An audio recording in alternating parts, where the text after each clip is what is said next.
This has got to be one of the strangest mowers I have ever tested out on my channel. It's called Mowrator, and this is a remote control lawnmower. It's not a robot, there's no brain or anything inside. And robots aren't really designed for really tall grass or rough areas. Remote control mowers are ideal for doing mowing jobs that you either don't want to do yourself, you might have a really steep slope and you could just simply fall over if you were using a rider. But by far what makes this one so different is it is the least expensive commercially available remote control mower you can buy today. This Mowrator can handle up to a 35-degree slope, which is exceptional. And you've got to remember there's nobody on top of it. All of the weight is really low, and that's how these mowers are able to do it.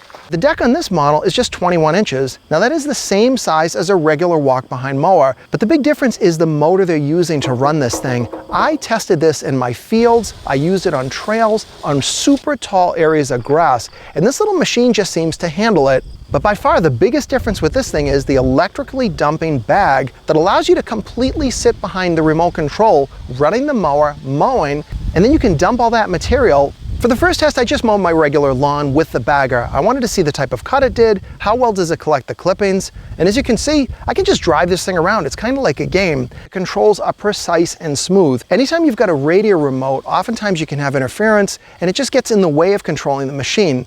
This thing almost feels like it's cabled. As you do the controls, the mower instantly responds and you can go very slow or very fast.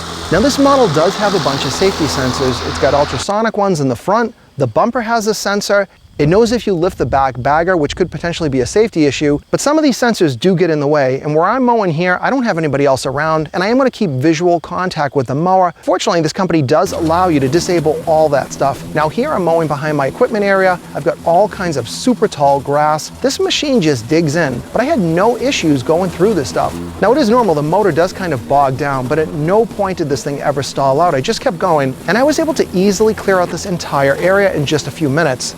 Now in terms of how long you can mow for it, the battery in this thing is massive, and they've got two options. They have 2 different amp hours that you can get depending on how much money you want to spend. You can mow for upwards of about 4 hours. That is an amazing amount of runtime from any battery mower, especially one that's a remote control model. And of course you've probably also noticed this mower has a camera. It transmits to a screen that you attach to the remote control. Now the bagger and the camera are both options. They don't include that on the base model. Now they only sent me the 4-wheel drive version for this review, but if I was going to buy one of these, this is definitely the one I would get. It's going to give you the most traction, and I'm often using a remote mower on my hillsides, really rough parts of my yard. The mower weighs around 180 pounds, so it's not lightweight, but generally you don't need to pick it up because it drives itself around. In fact, when you're done, you can just drive it in the shed at the end of the day and recharge the battery if you need to. You'll just flip up the lid in the center of the mower, attach the factory charger, and you can recharge the battery surprisingly quick. Another feature I love is this thing can mow in reverse. When you're making lines back and forth, that just saves you time turning the mower around.